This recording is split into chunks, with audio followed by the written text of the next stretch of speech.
Fall, 1996. Will Smith and Jeff Goldblum had saved Earth from the alien invaders of Independence Day. Los Del Rio invited everyone to dance to the remixed version of the Macarena, and gamers were being treated to the first generation of 3D console games.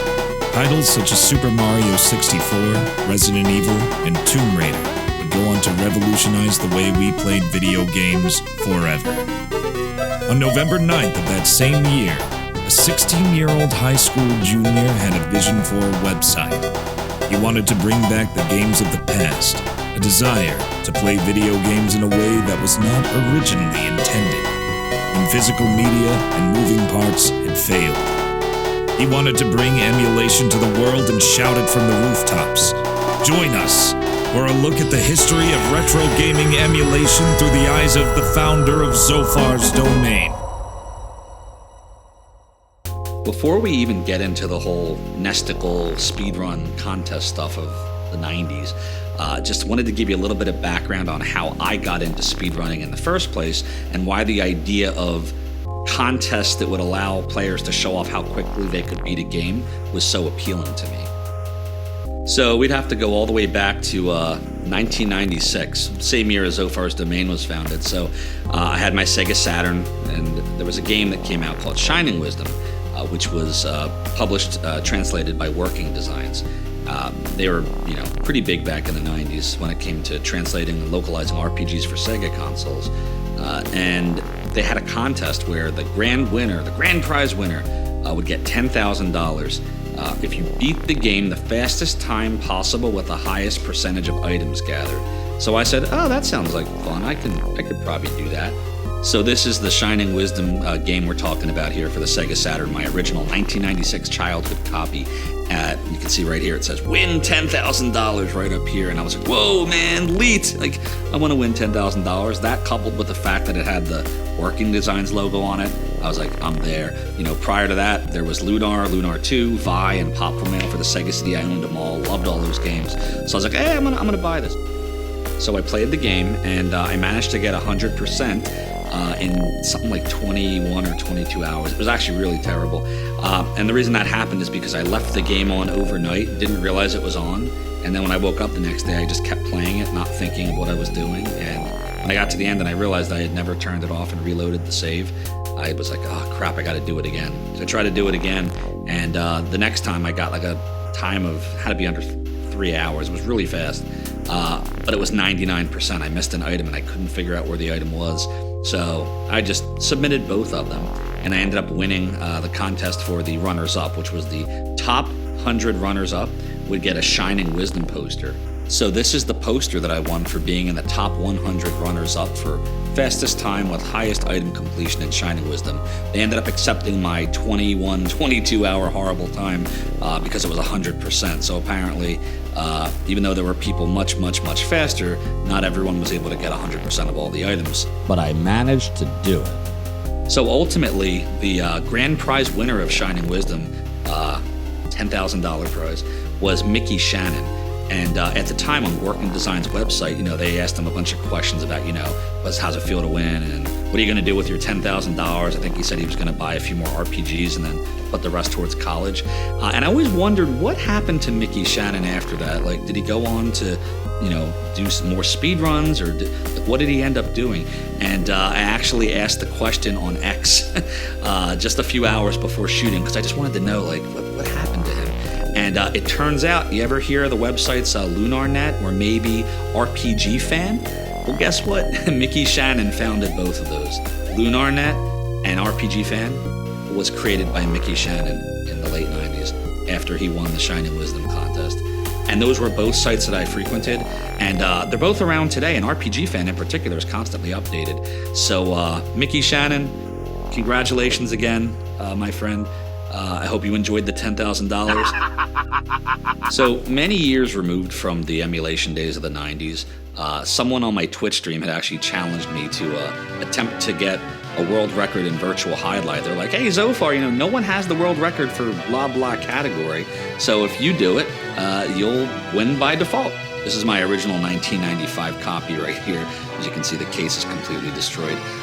But I played the heck out of this game. I loved this game. It's short, it's sweet, and I ended up speedrunning it, about a year and change, a little over a year ago from this point. Gyre speedruns this. Is not actually the worst game. Yeah, we were talking about this earlier, more.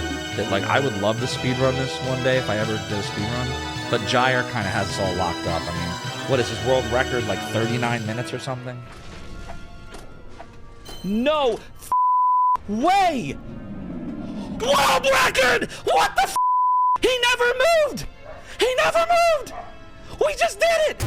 So I'm sure a lot of you are wondering at this point, like, why didn't we just use capture cards to, record our videos? Well, what's this whole controller input format thing? Like, what are we talking about? So you got to put yourself back in the realm of the 90s. In 1998 and 1999, bandwidth was not easy to come by. It was very expensive to, host so many files of such a certain size using such an amount of bandwidth.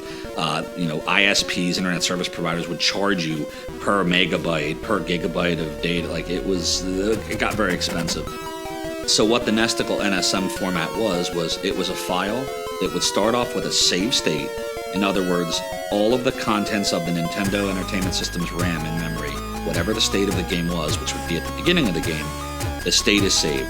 And then from that point, it would record every single frame of whatever controller input you were doing, up, down, left, right, start, select, nothing, hold, whatever you were doing, it was recording the inputs. And so you would wind up with a file that was much smaller than an AVI or an MOV, because all it is a save state file with controller inputs. So you could have an hour-long Faxanadu speedrun, and the file itself would be, less than a megabyte. Around the same time, a little bit before the Zophar's Domain NSM contest, you had a site known as Speed Demos Archive, which at the time in 1998, it was founded to basically be an archive of Quake speedruns. And again, the word speedrun wasn't really around back then, so they were demos, right? Speed Demo Archive, and they were essentially the same idea. They were files that would save the state of wherever you were in the RAM of Quake on your PC, and then it would log all of the inputs. And if I recall, that was in DZ format, was the popular format. DZIP, which was a compression and decompression format that was specifically originally designed for the Quake demo files that would house your speedruns. And that site then later expanded. I want to say it was maybe 2004, where other games besides Quake were accepted. But Speed Demo Archives is the earliest example I can think of, and it wasn't too far removed from the Zophar's Domain NSM contest, less than a year apart. So in 1999, I had this idea. There were other emulators out by that point besides Nesticle. Nestin was a popular one.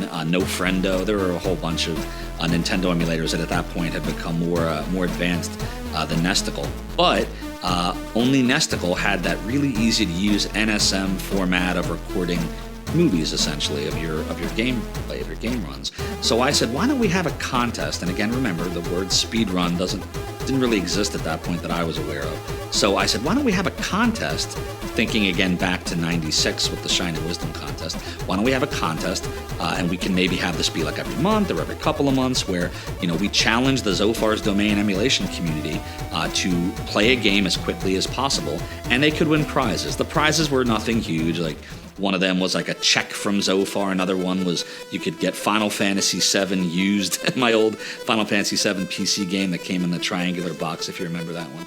And, you get a certain amount of criteria, like you can submit up to 3 NSMs, I think the first couple contests allowed you to do.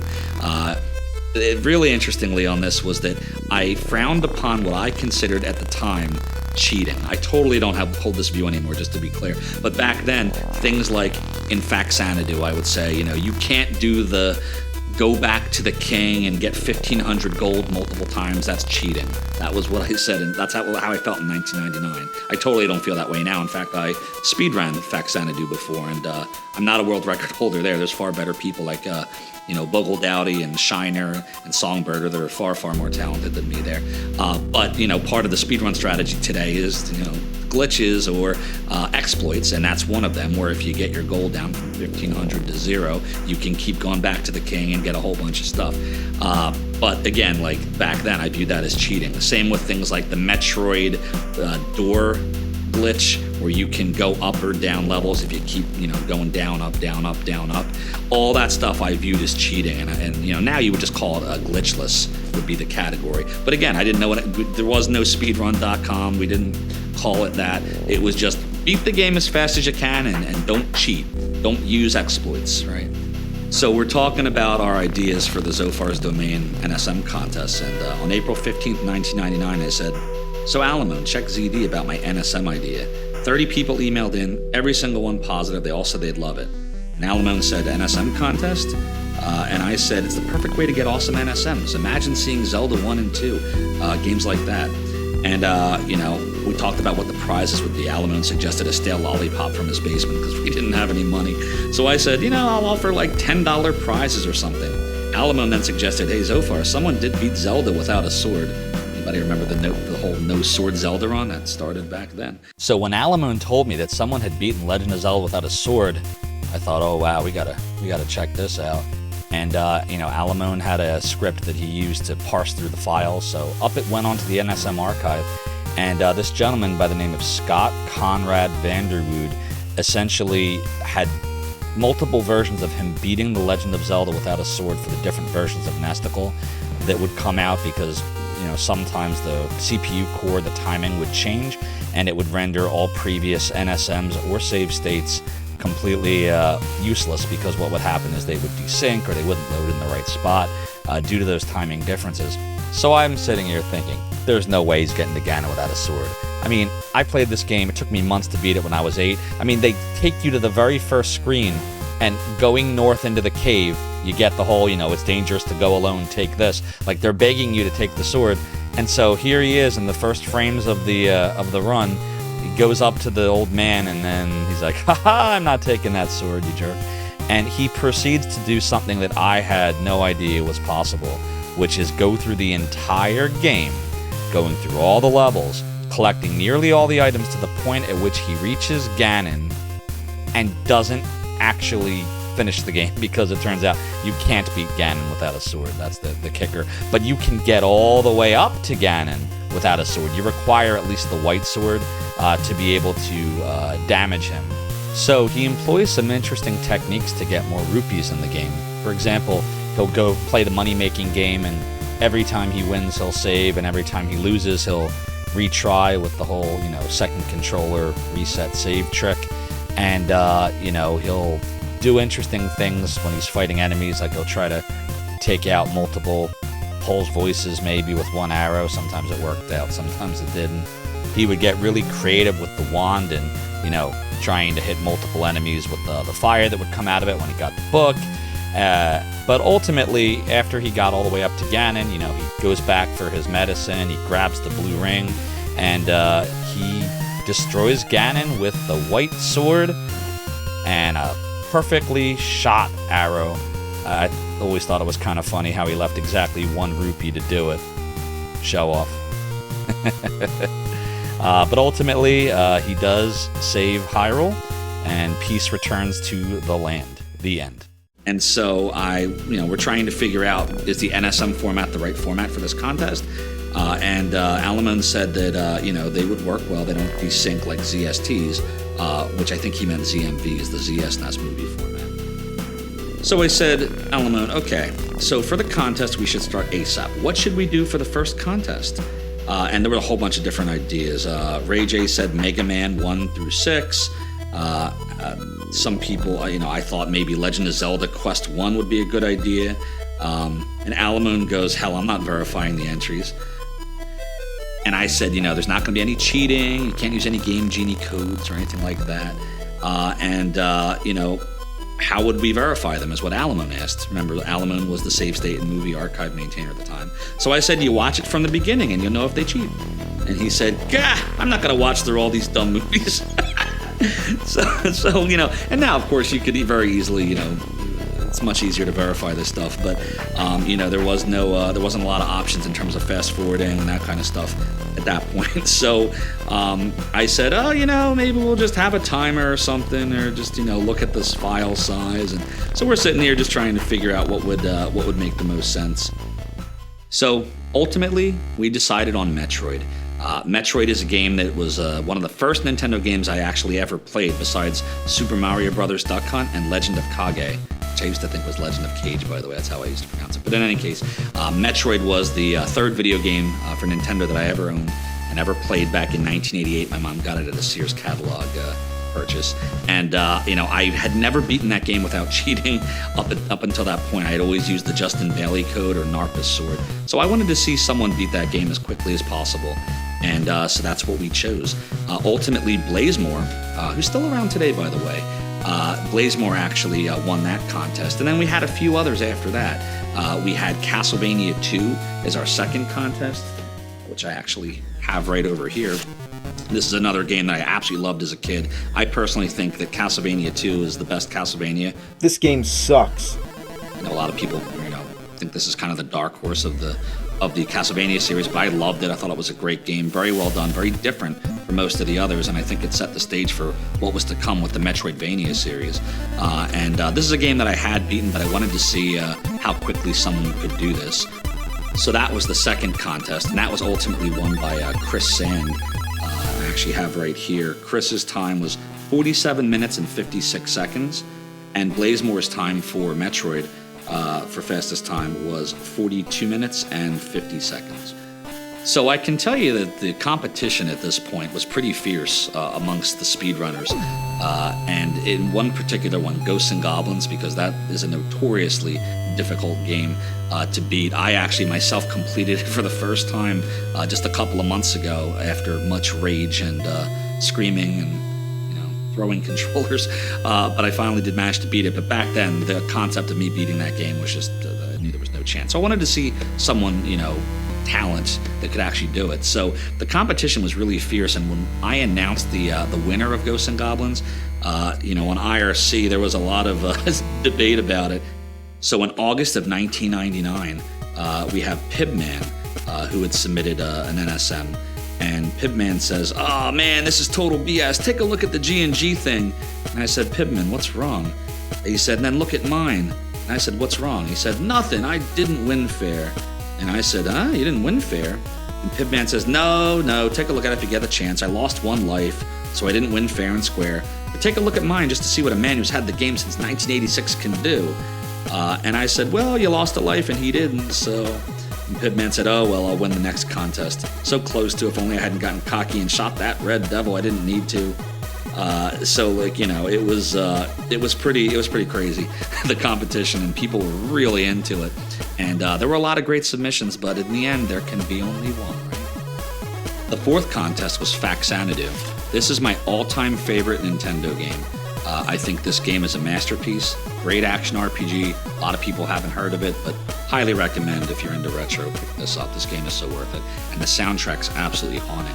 I had beaten this game a whole bunch of times up to the point of the Zophar's Domain contest, but I wanted to see how quickly someone could do this.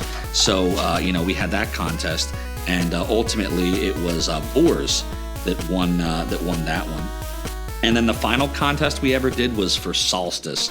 That was a game I never had played before, but I had seen others play it, and I knew it was extremely difficult, and it had a reputation for being a really tough game if you didn't know what to do. And so ultimately, that was the final contest, and that was Dalamar who won that with a time of 9 minutes and 49 seconds. So, we ended up with that total of 5 NSM contests that showcased people's, abilities. But the whole idea behind this was to create interest in the Nesticle NSM format get people, trying to beat games quickly, or maybe just showing off cool tricks, or with the least deaths, which would allow people to submit those NSMs to the Zophar's domain archive. So really, if you think about this was fun, but it was also kind of a way to get people to submit NSMs and bring awareness to the NSM format.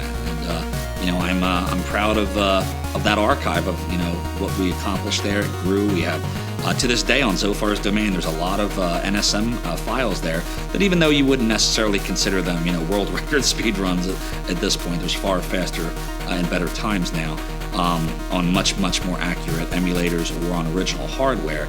I think there's some really cool stuff to see in the 90s in those runs, and maybe one day we'll convert more of them over to a modern video format and get them up on YouTube.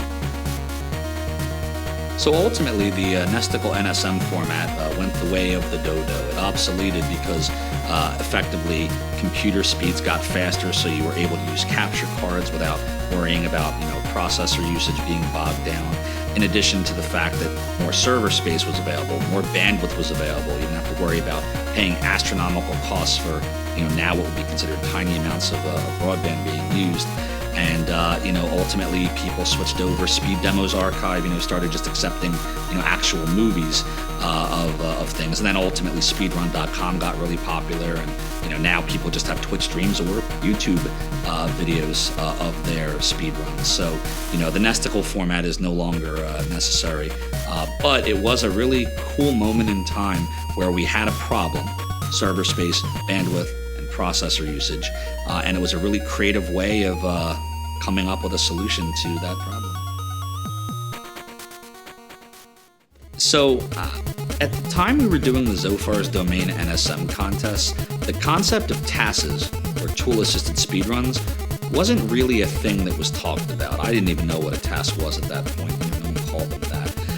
But when we were discussing what the next contest after Ghosts and Goblins would be, and I'll read from this log here, and August 9th of 1999, we were talking about what the next contest would be, and SwapFile said, "I got a cool way to make fake NSMs, but I'll only use my power for good." And Barberry replied, "SwapFile, I've been wanting to figure out how to hack Nesticle to work with saved states in NSMs." And he replied with, "I make fake NSMs by an app I got that can feed keys to another application, like a huge batch file, like press start, hold left for 4 seconds, etc." So, unfortunately, nothing came of this conversation. I wasn't, knowledgeable enough in 1999 to ask more about that, like, what are you talking about? And of course, looking back on that now, as I was doing research for this episode of Zophar's Retro Rewind, I'm reading that and I'm saying, whoa, he's talking about making a TAS. That's exactly what he was talking about. And unfortunately, I don't know what happened to SwapFile. So SwapFile, if you're watching this and you're out there, I'd love to chat with you more about, what came of that, what you ended up doing. And, for all we know, SwapFile is a really popular TAS speedrunner creator. But the idea of TASes was that it would use emulation and debugging software and utilities to allow you to modify and create a speedrun, essentially artificially, right? With controller inputs that may not be possible by a human, but you can tell the game, hey, left and right are being held at the same time. And maybe since the game doesn't expect you to be able to do that, you wind up with scenarios of, moving real quick through a level, or, speeding across in a way the game didn't intend, or maybe fast acceleration. That's what a TAS would allow you to do. So, again, here was a person talking in our IRC chat about that very aspect, about TASes, before anybody knew even what it was. Now, there's one more thing. There was a format called LSMM, I think it was. I don't even remember what it stands for, but it was a standardized Nesticle movie format type file. So the idea would be that, you would have this format, no matter what emulator you were playing on, it would work. It would not desync. You wouldn't have to worry about, I recorded it on this emulator and this version. It would just be a standardized format. So a big problem with the NSM format was, number one, Nesticle was no longer being updated.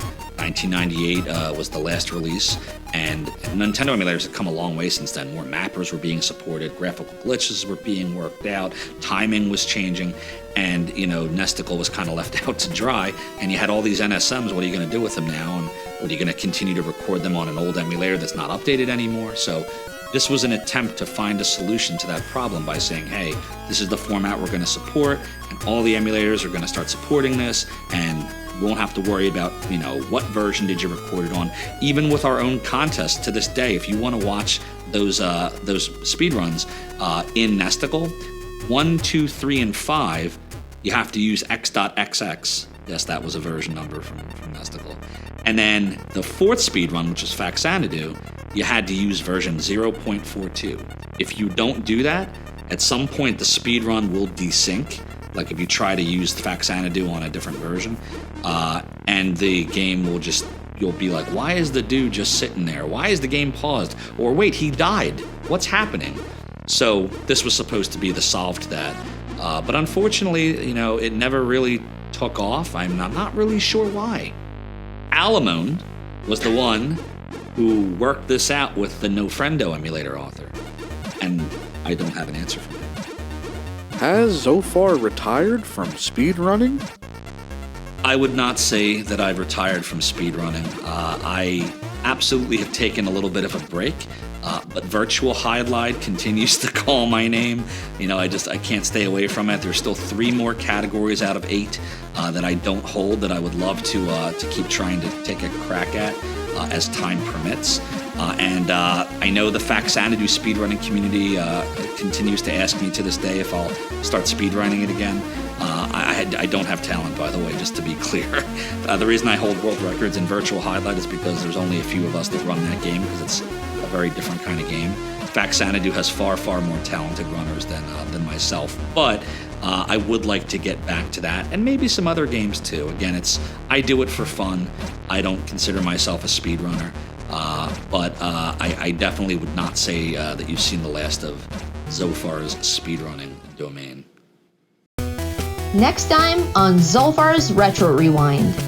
What happens when disc repair kits fail your aging Sega CD? And blowing on your NES cartridges produces no picture? You arrived at the dawn of a new era, as retro gaming websites began to take hold during the golden age of the internet. Enter the genesis of sites such as Archaic Ruins, Node 99, and Zophar's Domain. ROMs would be hacked. Gamers showed no fear. The code had been cracked. Emulation was here.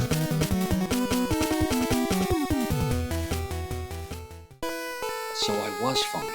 Damn, is there a way to splice this together? Okay, so that was totally wrong. The first game was in Metroid. Castlevania 2 was the second game. Don't use the Castlevania one.